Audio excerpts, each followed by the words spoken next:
నమస్తే. ఇన్నాళ్ళు నన్ను సపోర్ట్ చేస్తూ, ఎంకరేజ్ చేస్తూ మీ ప్రేమని నాకు అందిస్తున్న ప్రతి ఒక్కరికి కృతజ్ఞతలు.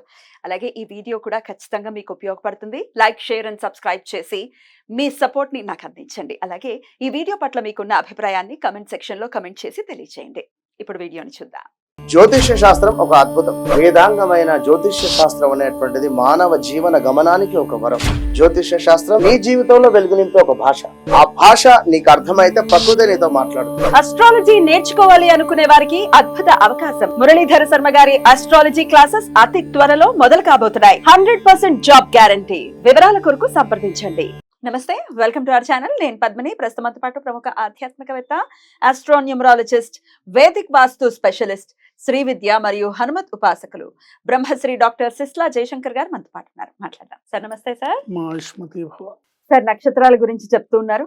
26 నక్షత్రాల గురించి చెప్పడం జరిగింది. ఇంకా 27వ నక్షత్రం లాస్ట్ అండ్ ఫైనల్ గా రేవతి. ఈ రేవతి నక్షత్ర జాతకులు ఎలా ఉంటారు, ఏ పాదం వాళ్ళు ఎలా ఉంటారు, అట్లాగే జీవితంలో ఖచ్చితంగా మార్చుకోవాల్సినటువంటి అంశాలు ఏంటి, ఏ దైవారాధన చెయ్యాలి, ఈ విషయాలన్నీ మీ ద్వారా సార్. రేవతి నక్షత్రానికి బుధుడు అధిపతి. రేవతి నక్షత్రం వాళ్ళకి ఉన్న కామన్ లక్షణాలు ఏంటంటే పూర్ణాయువు, శుభగుడు, ఆత్మగౌరవము, కీర్తి మాత్సర్యము, గర్వము గలవాడు.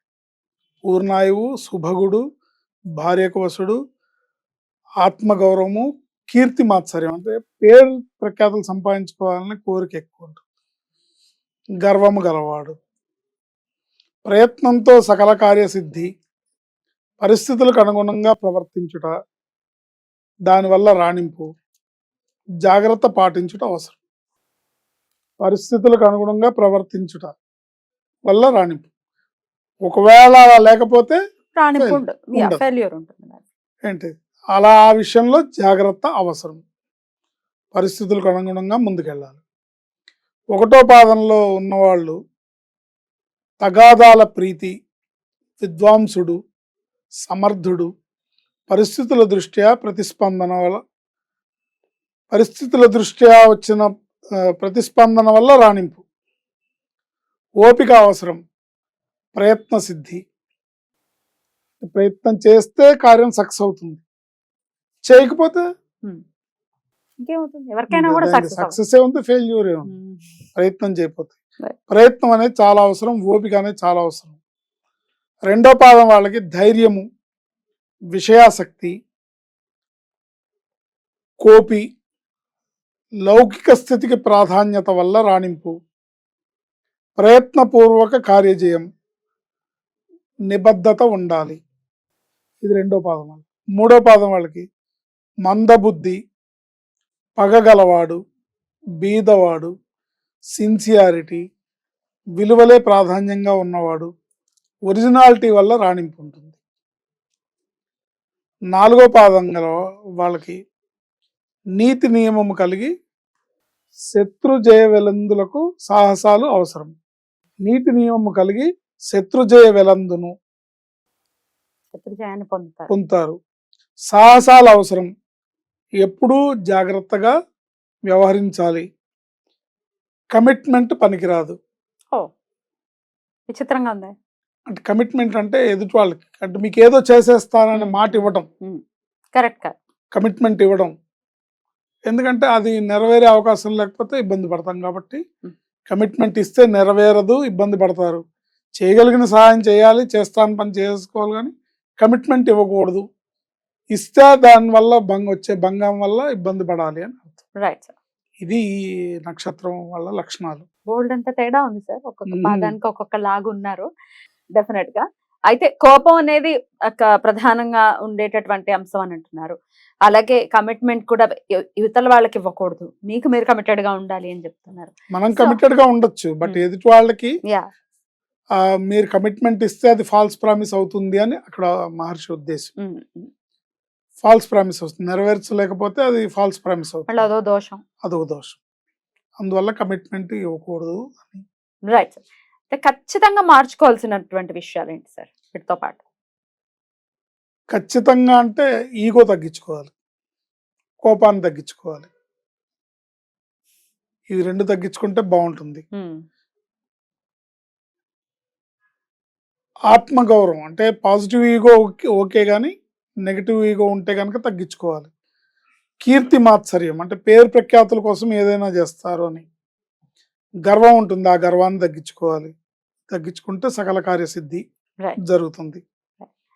ఆరాధన విషయం కూడా చెప్పండి సార్. ఏ దేవీ దేవతల ఆరాధన ఖచ్చితంగా చేయాల్సి ఉంటుంది జీవిత పర్యంతం?